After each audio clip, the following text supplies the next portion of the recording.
Prabu Arjuna Sosrobau seri 246 Romo Bargowo. Romo Bargowo kembali terlentang di rerumputan.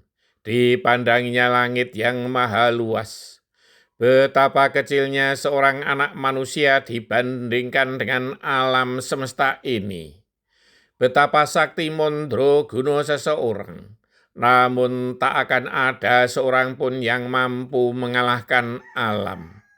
Romo Bargowo kembali mengembara lamunannya. Mengapa ilmu kesaktian yang tidak seberapa jika dibandingkan dengan alam semesta ini tidak dimanfaatkan untuk kebaikan sesama? Mengapa justru untuk merusak tata kehidupan? Pertanyaan-pertanyaan yang selalu mengusik nuraninya. Romo Bargowo yang sedang diliputi kegalauan itu tidak mungkin hanya terus berdiam diri ya. Ia mesti menentukan langkah. Kini terbersit dalam angannya. Ia akan mendaki bukit yang tinggi dan sepi. Ia ingin mendekatkan diri kepada Sang Ilahi. Mohon pencerahan hati. Ia bertekad untuk melepaskan nafsu jahatnya. Sudah terlalu banyak orang yang dibuatnya sengsara karena keangkara murkaannya. Ilmunya yang tinggi semestinya berguna bagi sesama titah, bukan sebaliknya. Romo Bargowo telah membulatkan tekad untuk mengakhiri petualangannya dengan membunuh setiap kesatria.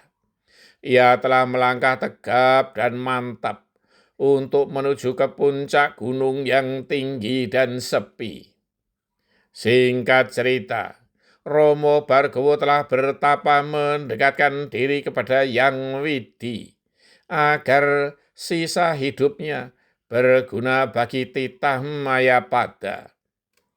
Beberapa warsa ia menyepi seorang diri di puncak gunung yang tinggi. Suatu ketika, dalam suatu samadinya, Romo Bargowo seakan mendapatkan bisikan agar ia turun gunung untuk topong rame. Bertapa di tengah hiruk pikuknya kehidupan kawulo, dimanapun berada, untuk membantu sesama. Geragapan Romo Bargowo bangun dari samadinya. Diusapnya mata dan telinganya untuk meyakinkan bahwa dirinya masih di alam fana. Ditariknya nafasnya dalam-dalam dan kemudian dihembuskannya. Beberapa kali ia lakukan itu.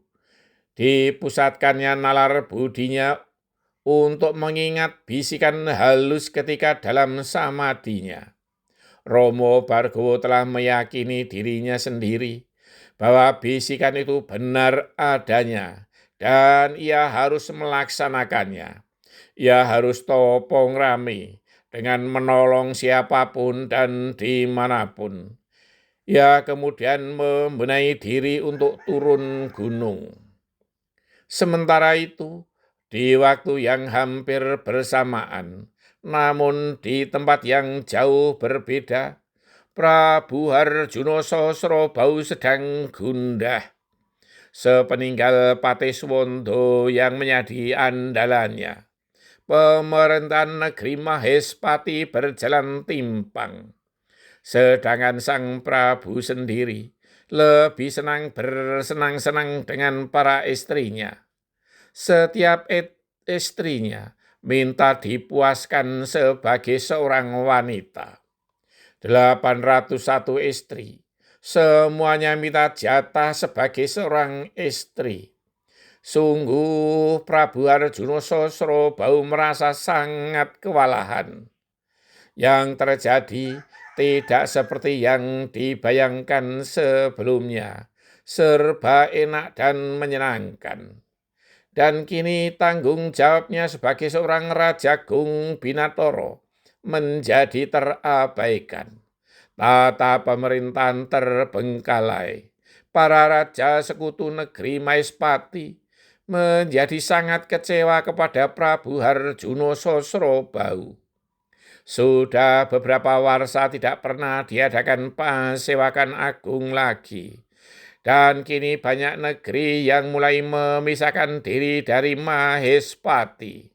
Sedangkan Prabu Harjuno Sosrobau sendiri seakan tidak peduli.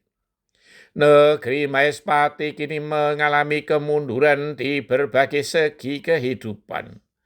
Perdagangan tidak seramai dahulu, sehingga kesejahteraan kawulo juga merosot.